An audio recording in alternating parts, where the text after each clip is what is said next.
Just to be clear here, the contours of the forward fuselage of the A220 are shaped around your head. Yes, and it would be different now because I've lost some hair, so it would be lower maybe now.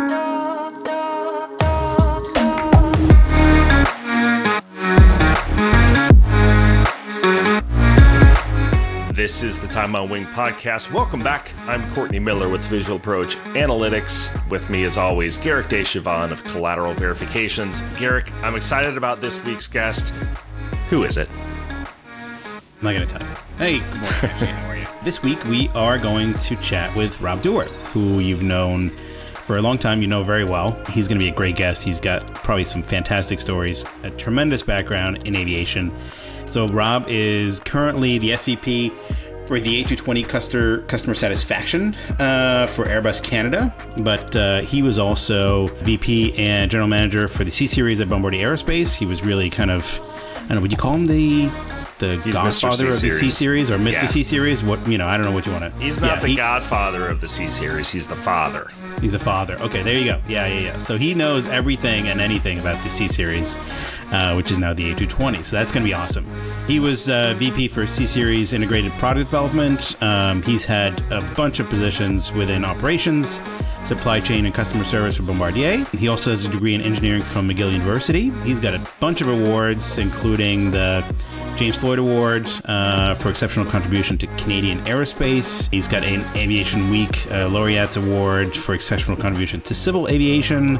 He's got an award for Air Transport World, the Aviation Achievement Award. He is also gotten the CASI CD Howe Award for achievements in the fields of planning, policy making, and leadership in aeronautics and space in Canada, which is a mouthful.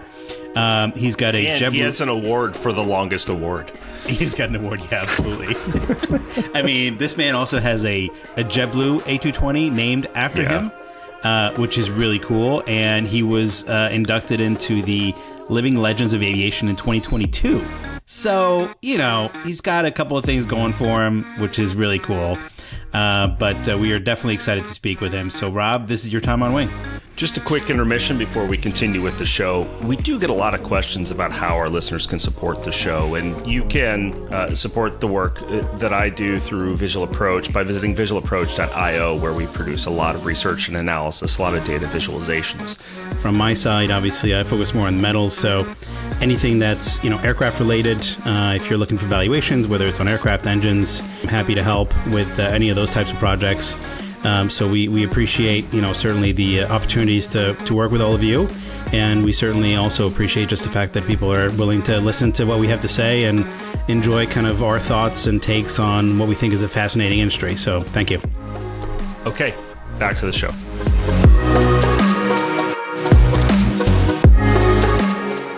So Rob, thank you for being on the Time on Wing podcast. It's great to kind of finally meet you. And, Courtney's got a lot of great things to say about you. It's probably not all true, by the way.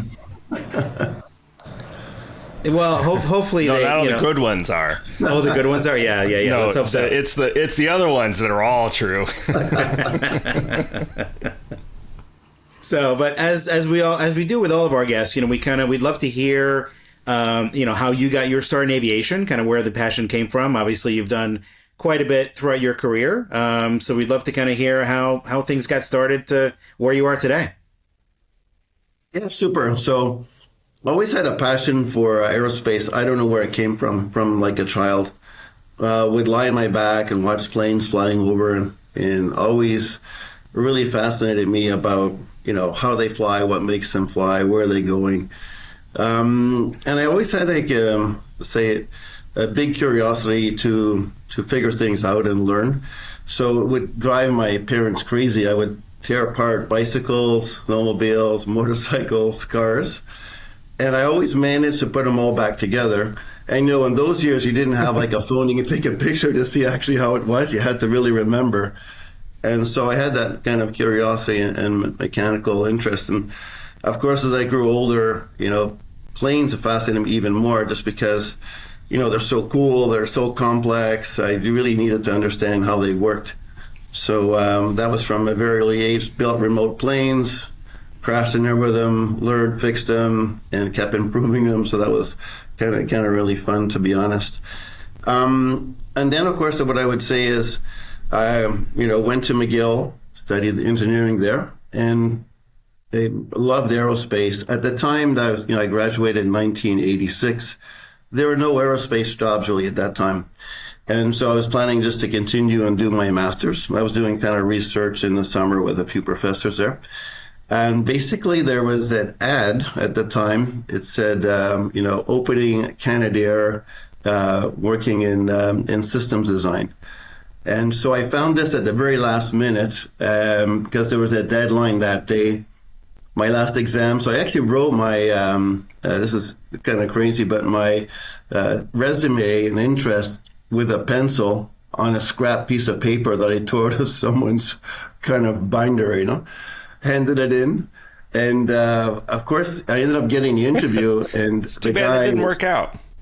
It was really funny. The guy said, well, I interviewed you just to understand what you were thinking with this pencil written, basically application. And it was funny. I had the interview when I explained to him exactly what happened. And I got hired, the only person hired in that year to Canadair, and started working on, it was basically the Challenger had an issue with, would have in the autopilot kind of a tail wagging situation, which they were trying to figure out how to solve it. So they gave me this as my first project, and basically went down the shop floor, tried to understand how the system worked. And after about a month, I figured it out. So it was a simple thing, actually. There was a tension regulator, cables were steel, aluminum fuselage. And basically, when the plane would be at high altitude, aircraft would shrink, the cables inside were warm, they would loosen up. And everyone was convinced the tension regulator would be fine, but in fact, actually didn't have enough. And so just changed a minor mod, fix it. So that was kind of the start of my career at Canadair at the time. What? Yeah. Wow. So cool. you were the yaw damper. I was the yaw damper. Okay, from Canadair, obviously, I think you had a few starts and kind of restarts at Canadair as well, right? Yeah, I can give a bit of history if that's of interest. So essentially, the second project I had at the time, Canadair, was they were redesigning the 215 to the 415. So going from piston engines, radial piston engines to the what's called the turbo. That's why it's T415T. So putting two turboprops on. And we also changed, this interesting, we had two doors for dumping the water. And basically I talked to the pilots and other people, and they said, it'd be much better, because the fire is like in a row, like a line, would be much better to have more doors. So I said, well, we could put more doors, being young and naive. Yeah, we could put more doors. So working on a proposal for the 4 doors, which everyone think makes a lot of sense, because you can dump in a line. You basically almost double the efficiency of firefighting. So I go see my boss at the time. He goes, no, it's too much risk. I'm retiring in like a year. We're not making the change. And but finally there was enough momentum from all the people saying it makes a lot of sense, we should do it. And in the end, of course, he was not very happy. We did it. Turned out to be a big success. He actually loved it in the end. So that was kind of my second project. And then, of course, during that process, Bombardier acquired Canadair. And they had this first big contract was with Airbus on the A330, A340. They had 5 work packages, which were designed and built by Bombardier. And it was part of the industrial offset with Air Canada acquiring the A330, A340 into their fleet. And so that's really how I got introduced to Airbus. So I worked on that project for basically 2.5 years. And when the project was finished, Airbus offered me to go work with them. And so I left Bombardier at the time. And they were working on the A321 at the time. And I was kind of pretty proud, saying, wow, there's a role in Italy on the A321 that's going to be doing 2 sections of fuselages. So I'm like, wow, they must really like me to put me in lead of this, technical lead of this project. Later I found out nobody else wanted to go to Italy. It was a place in Naples that wasn't so popular for the French, but it turned out to be a great experience. I lived there for 2 years. We delivered on time the A321 fuselages. So that was kind of my first experience with Airbus. And then after that, I went with Airbus to work in Belgium on the slats of the 330, 340. They were making some improvements, max takeoff weight, some modifications. Did that for a couple of years in living in Brussels. And then I got contacted by Bombardier. They were doing the Global Express wing, and it was the first slatted wing they had. And they, of course, were looking for people with experience and expertise. And so I came back and worked on, with Mitsubishi was doing the design and build, but under the, of course, leadership of Bombardier. Worked on that project for just about a year. We got it certified, and then went over to work with Nick Perkins on the CRJ 700. And that time it was a role called technical integrator.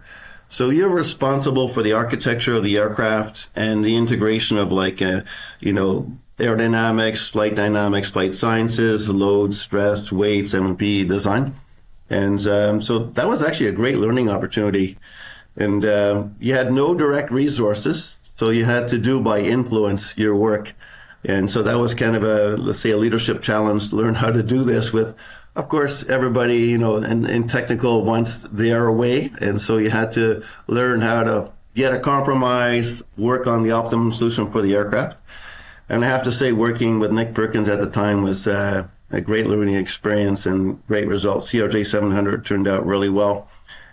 And then after that project was finished, I guess I didn't do so bad. So they asked me to take over the design of all products in Montreal. So no major development at that time, but we had basically, the CRJ programs. So 200, 700, 900. 900 was in development, but derivative. Challenger 600, and we had as well a Challenger 300. So that was a great experience. And this is where the story gets funny. I did that for about 4 years or so. And in the meantime, we were studying a larger regional aircraft called the BRJX, which was like a 90, 110 seater. And it was a time that Embraer was also working on the E-jets. And in the end, we decided it was not the right timing for us. And so we put that project on hold. And then we decided to study the C-Series. So basically, I get asked, would you be interested to do this? It was called a 1-year study on this market segment. And they said, but if you take the job, you have to give up the current job. So I'm like, no question. Who gets the opportunity to do this? I'm in. So I get home and I tell my wife, hey, fantastic news. I got a new job. She goes, wow, you got a promotion. No, not exactly a promotion. So she says, well, how many employees do you have? I don't have any employees. She was not too impressed. Anyway, turned out to be a great decision. So we studied the C-Series for basically a couple of years, and we tried to launch it originally with basically not enough, impact in performance improvements or cost reduction for the operating cost reduction. So we actually stopped it in beginning of 2006, went down to about 50 people. Added a lot of new technology, fly-by-wire, carbon fiber wing, fuselage, new engines, the GTF engines. And then we, of course, offered the aircraft back in the beginning of 2008, and we launched formally in July of 2008. And that was the beginning of the C-Series, which was a fantastic history, How long had you been working on the C-Series before launch?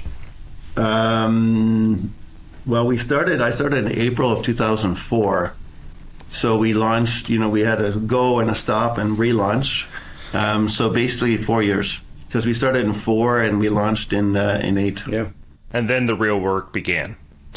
Yeah, it's actually a lot of work to get launched, but then you realize there's a lot more work. Yeah, sure. But it honestly was a fantastic experience, extremely challenging. Not for the faint of heart, but, it's a lot of headwinds along the way, as you know, Courtney. But really a fantastic team effort, right? Talented people. I wouldn't change it for the world, you know. Knowing what you know now, how did you approach the kind of design and production of the C Series that was different from anything else? There are always great stories in here somewhere about just how this was done differently, and who better to hear from than the man himself on just some different ways that you looked at approaching this aircraft. Yeah, so, you know, I really realize it's a unique opportunity. This happens, sometimes once in multiple decades. So you just can't get it wrong, is the point. Huge capital investment, huge commitment by the company. So a couple of things. So I realized that, we're not as smart as the customer. So the first thing I really focused on is understanding what the customers want in their product, and not just today, like for the future. So really had huge customer input into the product. And I've always been passionate about product development. I've read about car industry, other industries. And so it really was a, customer-centric design. And we learned so much from the customers. And we had these 7 working committees that we formed to help us. So like a flight deck one, we had power plant, structures, systems, landing gear, and also just ground handling, maintenance. And to be honest, it was a game changer that they really shared with us their knowledge, which had a tremendous impact on the design. We would have done it, I would say the older designs we did were all very great products, but they were primarily engineering centric, if you like, on optimization, weight, and certification, of course, all very important. But I think the game changer for the C Series was really the customer-centric approach. And then the other thing we did was, because they would say, yeah, other OEMs, engage us, but they kind of do what they want. So I committed, no, if it really makes sense, we'll do it. So they said, well, how do you know it makes sense? So that was a good question. So we created what was called a life cycle trade model.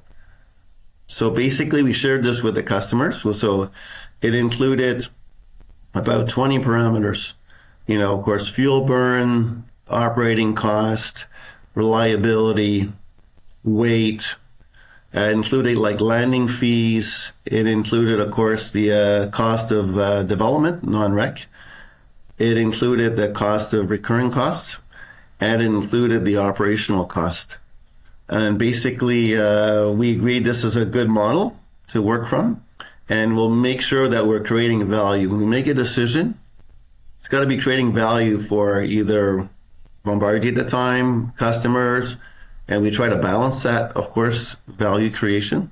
And honestly, when in doubt, we went with the customer side. If it was like an equal trade, we'll go with the customer, because really it was neutral for the value creation. Worked out to be good. A couple of exceptions, I have to say, was, and I committed to the team to follow this, but we had a few cases. So one was the forward lav, where, we said we have to design for 50 percentile and 95 percentile size of people. And of course, they made a very slick, small cockpit, which you barely could stand up in forward lav. So I said, guys, this really doesn't make sense. We really need to, there's a passenger kind of indirect thing I can't value, but I know it's valuable. So I made them change it personally. I became the mock-up guy, because I'm like a 96 percentile, and made them change it like not once, twice, but 3 times. And they said, no, there's going to be like more drag. The windshields are going to be complex, a double curvature. And in the end, it turned out to be less drag, less weight, less noise. So I didn't even realize what I was doing, but that's how it worked out. So it was a good result in the end, but we had to sometimes... So just to be clear here, the contours of the forward fuselage of the A220 are shaped around your head. Yes. And it would be different now because I lost some hair, so it'd be lower maybe now. A little more aerodynamic, right? A little more, yeah. Yeah. What were, so as you're looking at this airplane, right? What were some of the biggest challenges that you found in terms of, because I'm sure there's tons and tons of challenges that you deal with, but what were some of the biggest ones when you were looking at the A220 trying to get it out the door? Sure. Well, the first thing is we underestimated the schedule. That would be like number one. And I could give a bit of context. At that time, the 787 said they were going to do it in 48 months, and we were launching when they were already launched. 350 had basically a 5-year schedule at that time. And so I'm like, yeah, but they have a lot more technology development. So we compromised at like saying it's going to take, basically 60 months, 5 years. And of course, in the end, it took us 8 years to certify. And if you look at the history, 350 took 8 years, 77 took 8 years, and we took 8 years. So we were just kind of aligned in the schedule with the rest of the other programs. So number one, we underestimated the timeline. And of course, we underestimated the cost because the cost went with the timeline.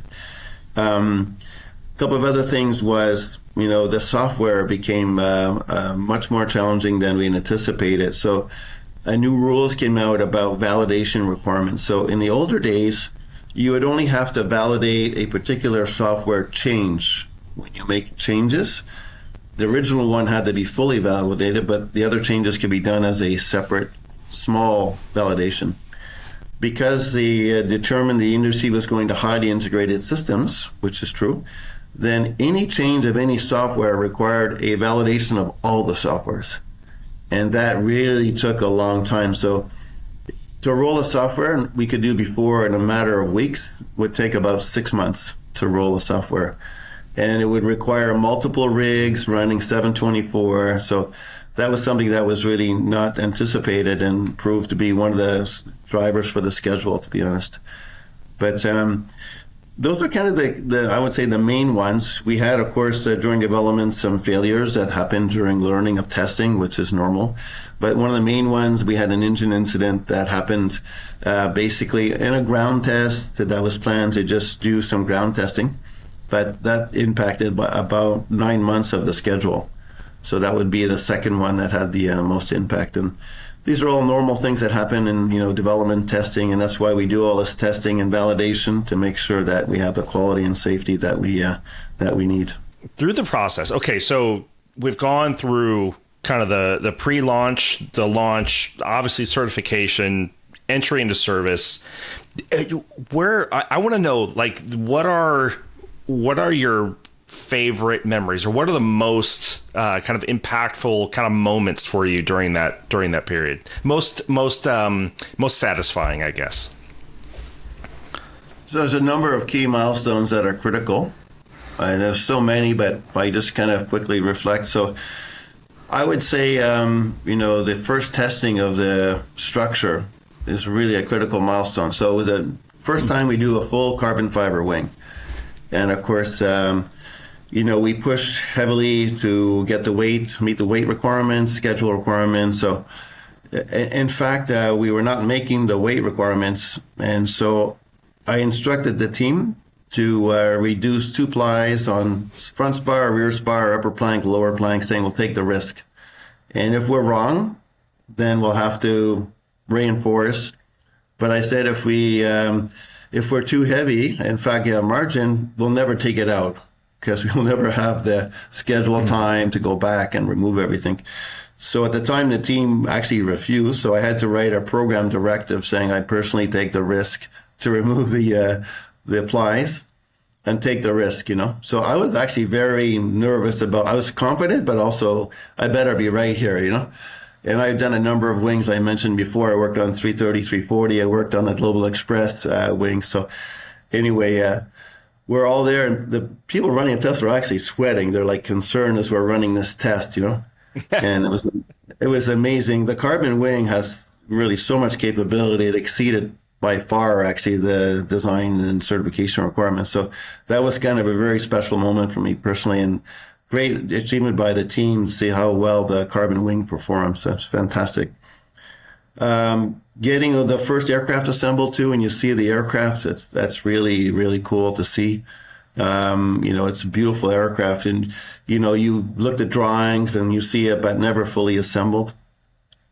And maybe one I forgot from more the beginning, which I should have covered earlier, was we wanted to find better ways to build the aircraft. So, we took the top. We had, of course, on our team, integrated team, engineering, operations, manufacturing, methods. But we said it would be good to have the most experienced people we have in operations. And at the time, CRJ was on a little bit of a flat period. So we took the top 50 people, said, you have basically carte blanche, 6 months, figure out a better way to build this aircraft. And so after like a couple of weeks, I go see them and they say, yeah, we studied it. And basically we want to do some local mock-ups. And of course, everything was already digital 3D. So I'm like, why would you want local mock-ups? We have a 3D, you can look at it. So no, we want to like just test the critical areas. And so I said, okay, it was really for like human factors testing, practicing. So I said, how much do you think you can save? They go, a couple of percent. I say, no, I'm looking for much more. I want like really a disruptive. So they were disappointed, said, well, okay, we'll look at it. So 2 weeks later, they called me back, says, we have it. We figured it out. We're going to build a whole plane in wood. And I'm like, really? Why? Because we're going to practice every operation. We're going to practice every tooling. And I remember I said, I'm thinking, do you guys know how to work with wood? Well, they threw me out. So they said, we're going to do this. And so we had to get special insurance and health and safety. You can imagine saws in the factory and stuff. But they built a full-size, full-scale wooden, actually C-Series at the time. It's now in a museum in Ottawa. And we learned so much from that. They could practice taking the wiring in and out, landing gear, moving size of stuff. Totally changed the tooling concept completely of the aircraft, which was like an amazing achievement, to be honest. So if you look around the C-Series today, and of course 220 and Airbus added actually even more technology after, but it's really clean, it's flexible, there's no hard structure around.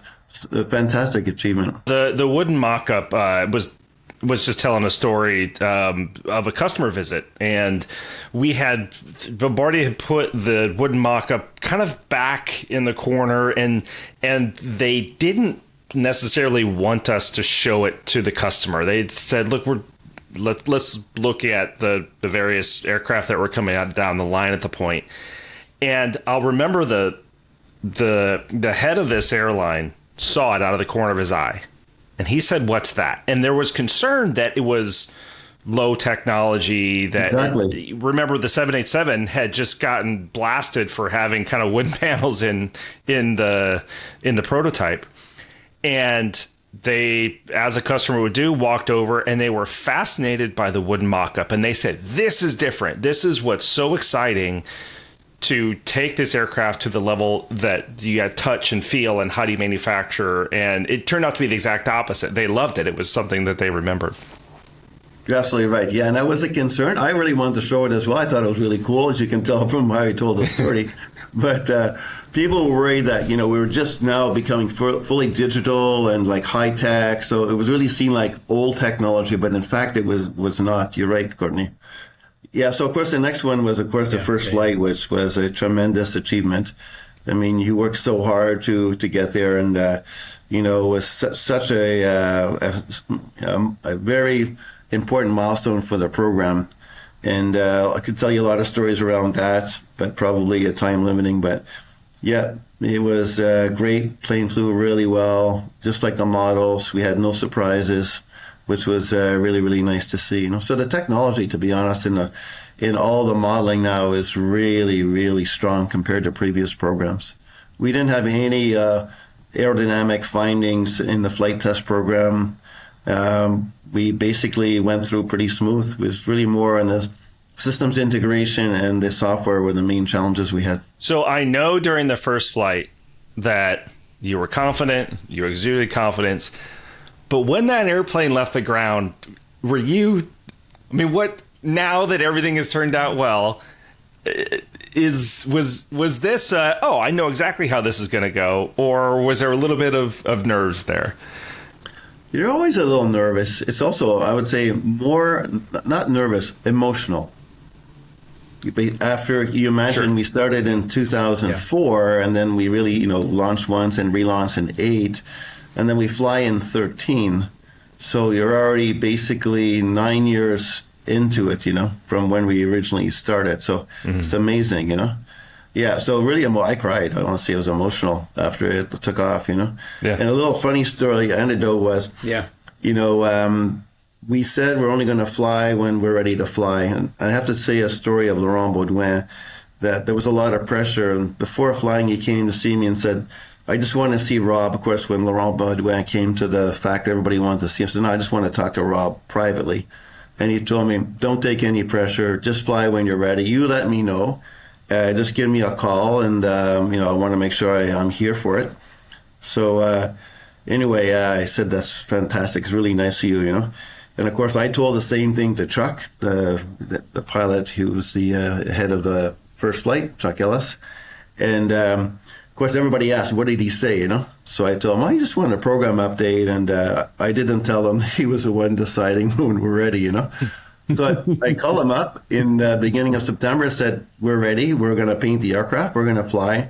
He says, let me look at my agenda. I'll get back to you. He calls him back. Say, well, I could be available the week of the 13th, So, of course, we flew on the 16th of September. But, really great. What a really amazing person to just put the full, let's say, carte blanche. You're fully supported. Fly only when you're ready. And that's what we did. Okay, so we started in, I think you said 1986. So if you're speaking to the next Rob Dewar, who's graduating in 2024, right? What do you have to say to the next generation of aircraft designers and engineers coming in? Yeah, great question, Courtney. So if I kind of reflect on myself, I always followed my passion of what I wanted to do in my professional life. And I have to say I've had a very privileged and a exciting career. I learned so much. And I would say I feel really good that I was able to have an impact. And in aviation, what's so cool about it is, and especially even more important now, which I'll come back to, is you're always working in a global environment with global customers worldwide, supply chain worldwide, and also, very talented people worldwide with different backgrounds and cultures. So it's such an enriching environment to work in that is, I think, very unique. I can't think of many other, industries that you would have this global, let's say, experience. And you learn so much about countries, cultures, people. So that's fantastic. So anyone that has, say, a curiosity in aviation, and you want to have such a fantastic environment to work in, that would be it. Today is especially important because we're in a period of massive disruption of technology that's needed. So as everyone knows, we have to work towards net zero. There's huge investments coming, and even there today and coming.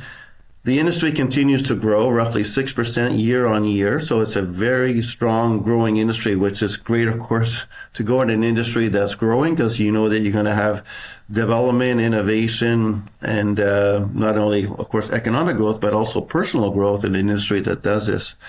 So my recommendation would be you would have a fantastic, very enriching, very rewarding career, and you also have the really privilege of doing something that is positive for society, for the environment, and also for the traveling public to improve their traveling experience. So, yeah, I would highly recommend this industry to anyone. It's fantastic. Absolutely. Travel perks are pretty good too. Exactly, Yes. exactly, and actually, so going with that, you talked about kind of the current period of innovation, and so how do you see kind of the next 5-10 years developing for aviation? Any thoughts on kind of what we're gonna potentially see over the next 5 to 10 years? It should be exciting. So I'd love to get your thoughts on what you think. Sure. So I would answer it two ways. So in the first 5 to 10 years, actually not that much, to be honest. And after that, a lot. But we're going to have to work a lot now to do the lot later, if you like. So as I mentioned before, programs take, 8 years from formal launch to entry into service. And you always time it with it's a tremendous investment, right? It's hugely capital intensive. So you really need a wave of technology to really make sense to invest so much into a new product. So what I see in the 5 to 10 years, it's going to be a lot of technology development in many different aspects to really trade off and figure out what is the right technology. And it will be also dependent on this segment of the market that you're going to work on. So, of course, on the 510, it's going to be a lot about SAF, sustainable aviation fuel, which what is great about it is all the existing aircraft can incorporate it. In Airbus, we're 50% approved for most of our products, and we'll be 100% approved for SAF in the coming 5 years, so that we can really benefit from that. So you don't need any new infrastructure, you don't need new products, and you can blend it. So it's a fantastic, let's say, stopgap to reduce emissions. The challenge, of course, is getting the volume up. But, with synthetic SAF, where you get carbon capture, I think it's a very important and will be very impactful on this 5 to 10 year plan. After that, you're looking at, hydrogen, looking at like hybrid electric aircraft, full electric aircraft, fuel cells, and full combustion of of hydrogen, which really will come with new engines. It will come with either unducted fans or, ultra bypass engines. And that's what's exciting, as I mentioned, for the people coming in industry. There's a disruption of technology coming, which is so exciting. If you're an engineer, what's more cool than working on, the next generation of aircraft that's just, positively impacting the world, the people, and the planet. So that would be my forecast. Yeah, and look, if you're a great engineer starting today, eventually you'll get your name on the side of a JetBlue airplane. See? It's as easy as that. Rob, thank you so much for joining us. On a personal note, truly, it's been a privilege working with you. A lot of times alongside you in front of customers. And I wish you the best on your retirement. I have a feeling it's not going to be very relaxing, as you have a ton of stuff going on. But congratulations on a career and the career that's continuing. Thank you, Courtney. By the way, I learned so much from you, Courtney, about the market, about all the work you do. So also kudos to you. Very impressive. And Garrett, great meeting you as well. And thanks for your interest and time. Yeah, no, absolutely. Look, after all the great things, it was great to have you on.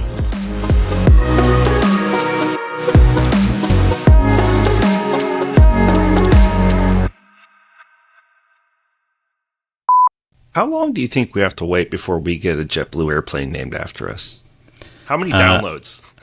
How many downloads? Yeah. Well, first of all, I think we need to have somebody from JetBlue on. That would be step number one. Do we want to redo the intro, or do you want to keep the first? I want to show up in different clothing in different locations.